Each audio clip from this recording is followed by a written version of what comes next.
Good morning, ma'am. Good morning. Sit down. Sakshi and Priya, stand up. ক্লাসে teacher ঢুকেছে আর তোমরা কথা বলে যাচ্ছ। কি নিয়ে কথা বলছিলে তোমরা?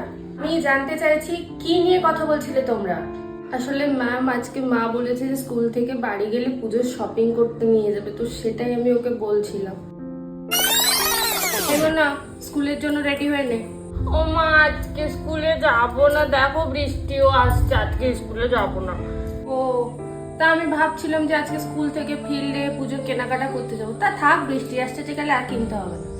না না না না না না, আমি এক্ষুনি রেডি হয়ে নিচ্ছি স্কুলের জন্য। আর আমি স্কুল থেকে এলে আমরা কেনাকাটা করতে যাবো। শোনো না, এবার আমার দুটো জামা লাগবে।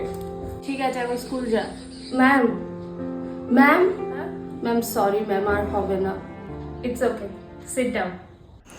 সময় বয়ে যায়, আমরাও বড় হয়ে যাই, কিন্তু কিছু কিছু জিনিস আজও একই রকম থেকে যায়, তাই না? এই যেমন ধরো পুজো আসছে,